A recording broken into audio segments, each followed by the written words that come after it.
Hello friends, Christmas അടുത്തല്ലേ? ഉണ്ണീശോയുടെ വരവിനായി കാത്തിരിക്കുകയാണല്ലേ? ഉണ്ണീശോയുടെ വരവ് ആദ്യം പറഞ്ഞത് ആട്ടിടയന്മാരാണല്ലേ?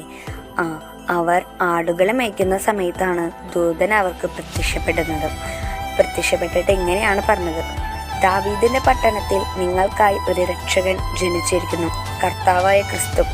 നമ്മുടെ ലൂക്കായുടെ സുവിശേഷം 2-ാം അധ്യായം 20-ാം വാക്യം ഇങ്ങനെയാണ് പറയുന്നത്: തങ്ങളോട് പറയപ്പെട്ടതുപോലെ കാണുകയും കേൾക്കുകയും ചെയ്ത സകല കാര്യങ്ങളെയും കുറിച്ച് ദൈവത്തെ മഹത്വപ്പെടുത്തുകയും സ്തുതിക്കുകയും ചെയ്തുകൊണ്ട് ആ ഇടയന്മാർ തിരിച്ചുപോയി എന്നാണ് ആ വാചകം പറയുന്നത്. നമ്മുടെ ജീവിതത്തെ ഒന്ന് കണക്ട് ചെയ്യിപ്പിക്കുകയാണെങ്കിൽ, നമ്മുടെ ജീവിതത്തിൽ നമുക്ക് കിട്ടിയ ഓരോ അനുഗ്രഹങ്ങൾക്കും നമ്മൾ നന്ദി പറഞ്ഞിട്ടുണ്ടോ നമ്മളൊന്ന് ആലോചിച്ച് നോക്ക്. നമ്മൾ പറഞ്ഞു പോയിട്ടുണ്ടാവില്ല, ചിലപ്പോൾ നമ്മൾ മറന്നു പോയിട്ടുണ്ടാവാം അല്ലേ? നമ്മുടെ ജീവിതത്തിൽ നമ്മളെ ഏറ്റവും കൂടുതൽ നമ്മൾക്ക് കിട്ടിയ ഓരോ ബ്ലെസ്സിങ്ങിനും നന്ദി പറയുക എന്നതാണ് ഏറ്റവും പ്രധാനപ്പെട്ട കാര്യം. കാരണം ഓരോരുത്തർക്കും പലവിധ കഴിവിലാണ് അനുഗ്രഹിച്ചിരിക്കുന്നത്. നമുക്ക് അംഗവൈകല്യ പിള്ളേരെ നോക്കുമ്പോൾ അവരെക്കാട്ട് എത്ര ബ്ലെസ്സിങ് ആയിട്ട് നമ്മളതിനെ അനുഗ്രഹിച്ചിരിക്കണം. നമ്മൾ ഓരോ നിമിഷം ഓരോ അനുഗ്രഹം നമുക്കിതൊക്കെ ചെയ്യാൻ പറ്റുന്നതിന് ഒന്നും നമ്മൾ ചില സമയങ്ങളിൽ നന്ദി പറയാറില്ല.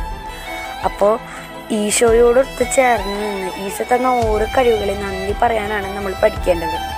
നമ്മുടെ ബൈബിളിൽ ഇങ്ങനെയാണ് പറയുന്നത്: പ്രഭാഷകൻ 43-ാം അധ്യായം 30-ാം വാക്യം: എല്ലാ കഴിവും ഉപയോഗിച്ച് കർത്താവിനെ സ്തുതിക്കുവിൻ, അവിടുന്ന് അതിന് ഉപരിയാണ്. സർവശക്തിയോടും കൂടെ അവിടുത്തെ പുകഴ്ത്തുവിൻ, തളർന്നു പോകരുത്. എത്ര പുകഴ്ത്തിയാലും പരിധിയിൽ എത്തുകയില്ല. ഇതാണ് നമ്മളോട് ഈശോ പറയുന്നത്. നമ്മൾ ഏതൊരവസ്ഥയിലാണെങ്കിലും നമുക്ക് കിട്ടുന്ന ഓരോ അനുഗ്രഹങ്ങൾക്കും നമ്മൾ ദൈവത്തെ മഹത്വപ്പെടുത്തി സ്തുതിച്ചുകൊണ്ട് നന്ദി പറയും.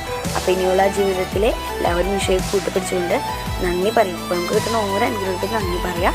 എല്ലാവർക്കും ക്രിസ്മസ് ആശംസകൾ.